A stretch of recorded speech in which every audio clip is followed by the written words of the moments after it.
Hello बच्चों, तो स्वागत है आपका 10 मिनट कॉन्सेप्ट में, जहां पर हम 10 मिनट में कोशिश करते हैं कि बहुत ही शानदार तरीके से लिमिटेड टाइम पे बहुत अच्छे अच्छे कॉन्सेप्ट हम सीख सकें और एग्जाम के पॉइंट ऑफ व्यू से मोस्ट इंपॉर्टेंट है ना। अगर कम टाइम पे हमें बहुत अच्छा कॉन्सेप्ट मिल जाता है तो इससे बढ़िया चीज़ क्या हो सकती है। तो चलिए उसी सिलसिले में आज स्टार्ट करते हैं हम एवरेज का। इससे पहले मैंने परसेंटेज की भी बता रखा, प्रॉफिट एंड लॉस का भी बता रखा। अगर अभी तक आप लोगों ने नहीं देखा तो वो वीडियो आप लोग देख सकते हो, ठीक है, और अपने कॉन्सेप्ट को और क्लियर कर सकते हो।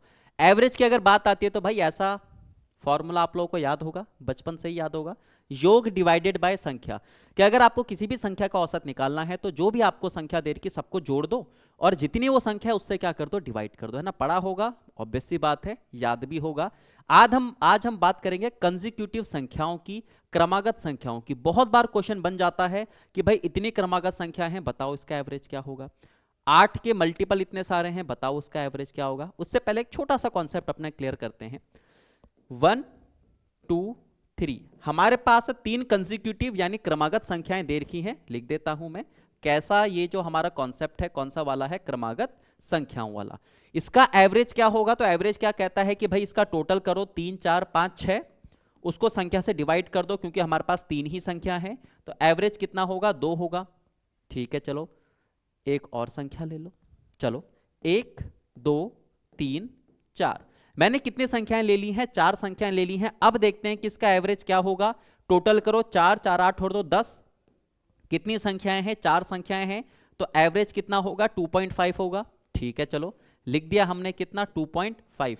एक और संख्या ले लूं, ले लेते हैं। चलो जितनी ज्यादा हम संख्या लेते रहेंगे, फिर मैं आपको बताता हूं कि एक्चुअल में जो मैं ये बता रहा हूं आपको ये है क्या, किस तरीके से ये हेल्प करेगा कंसेक्यूटिव संख्याओं का एवरेज निकालने के लिए। क्योंकि सारी की सारी क्रमागत ही है, 1 से स्टार्ट कर रहा हूं, यही मैं आपके पास 10 11 12 से भी स्टार्ट कर सकता था, लेकिन फिर संख्याएं बड़ी हो जाती तो कैलकुलेशन भी थोड़ी सी टफ हो जाती। लेकिन हमें कोशिश करनी है कि अगर कॉन्सेप्ट क्लियर करना है तो भाई छोटी संख्याओं से ही करो ना। कॉन्सेप्ट कभी चेंज थोड़ी ना होता है, संख्याएं चेंज होती है, कॉन्सेप्ट चेंज नहीं होता। तो छोटी संख्या से ही कॉन्सेप्ट अपना बिल्ड करो। चलो कितनी संख्या ले ली मैंने, यहां पर 5 संख्याएं ले ली। 5 संख्याएं हैं भाई, यहां तक 10 था टोटल, यहां पर 15 हो जाएगा। 15 डिवाइडेड बाय कितनी संख्याएं हैं, 5 संख्याएं हैं। एवरेज कितना आ गया आपके पास, 3 आ गया। एक और ले लेते हैं, चलो ठीक है। 1 2 3 4 5 और 6। अब देखते हैं 15 और 6 कितना हो गया आपके पास, 21। 21 बटे कितना, 6, 6 3 18, 6 5 30। एवरेज कितना है आपके पास, 3.5। चलो ठीक है, अब ये चीज हमने देख लिया यहाँ पे कि भाई सारी की सारी कंसेक्यूटिव संख्याएं हैं। हमारा जो आज का कॉन्सेप्ट है वो भी कौन सा वाला है, क्रमागत संख्याओं वाला ही है। तो यहाँ पर हुआ क्या, जरा ध्यान दो, एक चीज पे ध्यान देना जरा आप लोग। मेरे पास जब क्रमागत संख्याएं आई, जब 3 संख्या थी तो औसत कितना आया, 2, जो बिल्कुल उनके बीच पर क्या कर रहा है, लाई कर रहा है। ठीक है, कितनी संख्याएं हैं, यहां पर 3 संख्याएं हैं, यहां पर 4 संख्याएं हैं, यहां पर 5 संख्याएं हैं, यहां पर कितनी संख्या है, 6। एवरेज कितना आया, 2.5, जो एक्चुअल में एक संख्या नहीं है लेकिन फिर भी कहां पर है, इनके बीच में ही है। ठीक है, अभी मैं बताता हूं आपको एक चीज और। कितनी संख्याएं आ गई हैं, 5 संख्याएं। एवरेज कितना है, 3, फिर से हमारे पास एक प्रॉपर संख्या बन गई। कितनी संख्याएं हैं, 6 संख्याएं हैं। एवरेज कितना आया, 3.5, तो क्या हो जाएगा, बिल्कुल बीच में आ जाएगा। एवरेज का मतलब क्या होता है, जब कंसेक्यूटिव संख्याएं होती है, कोई सी भी संख्या आप ले लीजिए, एवरेज हमेशा क्या होता है, मध्य का बिंदु होता है। जब हमारे पास किसी क्वेश्चन में क्रमागत लिखा हुआ आ जाता है तो ध्यान रखना, एवरेज बिल्कुल बीच में आता है। अगर हमारे पास संख्या बच रही है बीच में तो वो प्रॉपर एक संख्या होगी, लेकिन अगर कोई संख्या बीच में नहीं बच रही है तभी भी कहां पर आएगा, वो बीच में ही आएगा। जैसे यहां पर कितनी संख्याएं थी, 4 संख्याएं थी। यहां पर कितनी संख्याएं थी, 6 संख्याएं थी। अगर 6 संख्या को मैं डिवाइड करूं, 3 इधर 3 इधर, बीच में तो बचेगी ही नहीं, इसीलिए कोई प्रॉपर संख्या नहीं है। जब मेरे पास संख्या इस तरीके से होती है कि जब 5 संख्याएं दे देंगे तो 2 इधर 2 इधर, एक बीच में बचेगा, तो इसीलिए वो क्या कहलाएगा आपके पास, वो प्रॉपर संख्या कहलाएगा। तो ध्यान रखना, जब हमारे पास क्रमागत संख्याएं होती हैं तो एवरेज बिल्कुल बीचों बीच में आता है। चलो एक पॉइंट तो इसका यहां से क्लियर हो गया हमारा।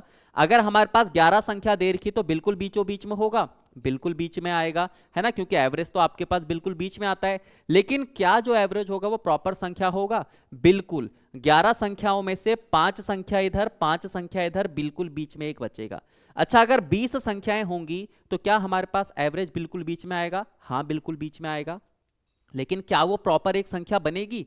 नहीं बनेगी। क्यों? क्योंकि 10 संख्या पहले होगी, 10 संख्या बाद में होगी, अभी भी वो बीच में तो आएगा लेकिन प्रॉपर एक संख्या नहीं होगी। एक पॉइंट तो हमारा क्लियर हो गया कि एवरेज हमेशा कहां पर आता है? बिल्कुल बीचों बीच में आता है। अगर संख्या बचेगी तो वो प्रॉपर संख्या होगी, अगर संख्या नहीं बचेगी तभी भी वो क्या करेगा? बीच में ही आएगा, लेकिन बीच की दो संख्याओं में। ठीक है, यहां तक क्लियर है।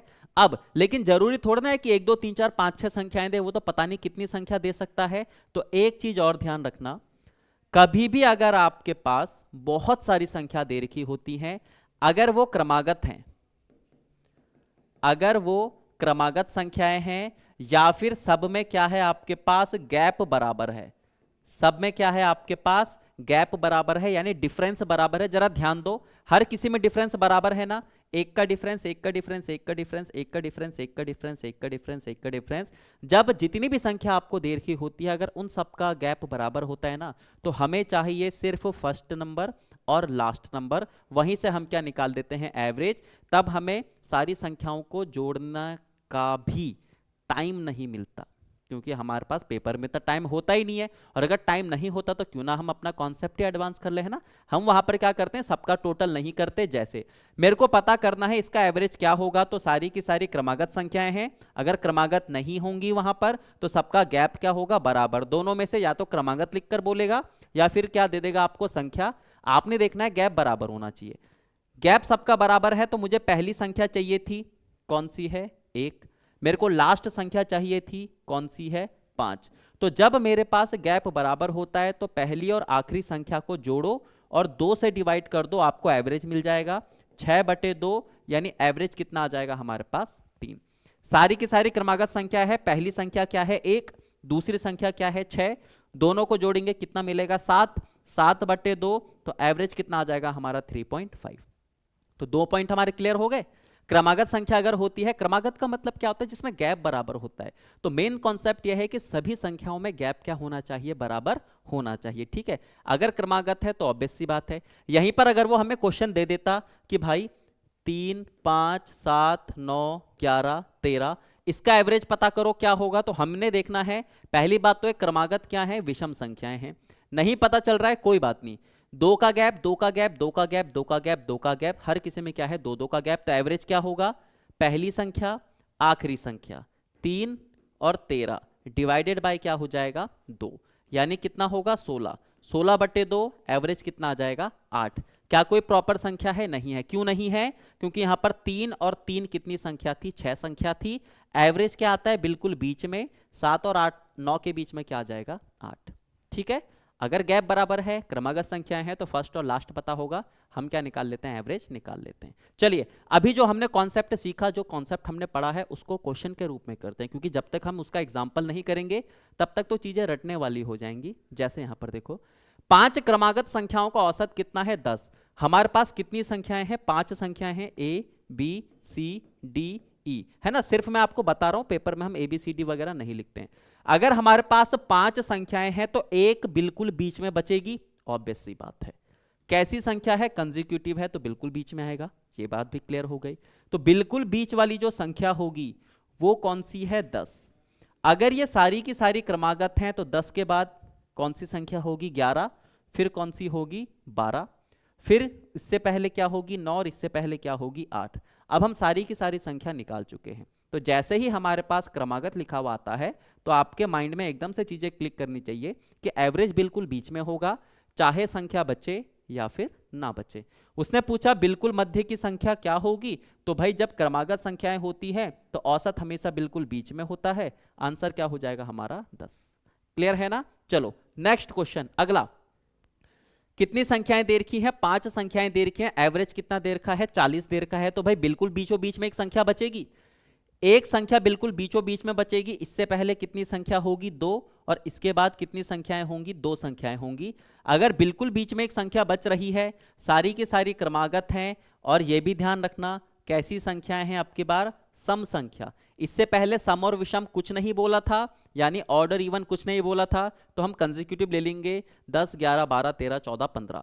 लेकिन जब सम विषम दे देता है, ऑड इवन तो आपको पता है, ऑड जो होते हैं वो 2 2 के गैप में जाते हैं, इवन जो है वो भी 2 2 के गैप में जाते हैं। चलो ठीक है, हमें पता चल गया कि भाई बिल्कुल बीच में संख्या कौन सी है 40, सबसे छोटी पूछी तो इससे पहले कौन सी होगी, क्योंकि इवन नंबर की बात कर रहा था 38, और उससे पहले कौन सी हो जाएगी 36 हो जाएगी। आंसर क्या हो जाएगा हमारे पास, बी आंसर हो जाएगा, है ना। कितना सिंपल सा है ना। तो जब क्रमागत संख्या आ जाती है या फिर वो बोलता है कि गैप बराबर है, बोलेगा तो नहीं लेकिन हम देख लेंगे वहां पे, तो हम इस तरीके से बिल्कुल बीच में क्या कर सकते हैं, एवरेज अपना ला सकते हैं। ठीक है, नेक्स्ट क्वेश्चन। अब देखो कभी कभार वो क्वेश्चन को थोड़ा सा क्या कर देता है, घुमा देता है। जैसे यहां पर क्या बोला है, find the average of first 20 multiples of 8, यानी 8 के पहले जो 20 गुणज है उनका औसत बताओ। गुणज का मतलब 8 का पहाड़ा आता है ना, वही उसका गुणज है। कैसे, 8 एकम 8, 8 दूनी 16, 8 तिया 24, करते करते करते करते मेरे को 20 तक जाना है। 8 गुणा 20 करेंगे तो कितना हो जाएगा, 108। अब अगर मैं इसका टोटल निकालने लग गया तब तो मेरे को टाइम लग जाएगा, लेकिन जरा ध्यान से देखो, अगर सारे के सारे 8 के मल्टीपल हैं तो हर किसी में गैप कितने कितने का होगा, 8 का होगा। और जैसे ही गैप बराबर आता है तो हम क्या करते हैं, पहली संख्या को दूसरी संख्या के साथ जोड़ते हैं और किससे डिवाइड कर देते हैं, 2 से। टोटल करेंगे 168, 2 अट्ठे 16, 2 चौक 8, आंसर जो आ जाएगा हमारा 84 आ जाएगा। क्लियर है ना। नेक्स्ट क्वेश्चन, एक और क्वेश्चन और लास्ट क्वेश्चन, क्योंकि कॉन्सेप्ट बताने के लिए इतने एग्जाम्पल्स बहुत हैं।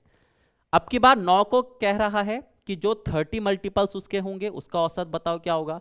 9 एकम 9, 9 दूनी 18, 9 तिया 27, 9 चौक 36, करते करते करते करते मेरे को 30 तक जाना है। तो 9 तिया 27, यानी इसका 30वां जो मल्टीपल होगा वो कौन सा होगा, 270। क्योंकि ये 9 के पहाड़े में आ रहा है तो हर किसी में गैप 9 9 का होगा। पहली संख्या प्लस आखिरी संख्या डिवाइडेड बाय 2, यानी कितना, 279/2 काटो, 2 एकम 2, 2 तिया 6, 2 अट्ठे 16, 2 पंजे 2 एकम 2, 2 तिया 6, 2 नीम 18 और 2 पंजे 10, 139 पॉइंट कितना आ जाएगा, 5। तो ये था हमारा एक छोटा सा कॉन्सेप्ट कि अगर आपका गैप बराबर होता है, ये कंसेक्यूटिव संख्या होती है, तो हमें एवरेज मिलता है बिल्कुल बीच में। संख्या बच रही है तो बहुत बढ़िया, वही हमारा एवरेज होगी। नहीं बच रही है तभी भी कोई दिक्कत नहीं है, तभी भी हमारा एवरेज कहाँ आएगा, बीच में ही आएगा। और अगर गैप बराबर होता है, फर्स्ट टर्म और लास्ट टर्म अगर पता है ना, आराम से हम क्या निकाल सकते हैं, एवरेज निकाल सकते हैं। तो चलिए बच्चों, फिलहाल आज के सेशन को यहीं पे रखते हैं, मिलते हैं इसी तरीके से किसी और कॉन्सेप्ट के साथ। Okay, thank you.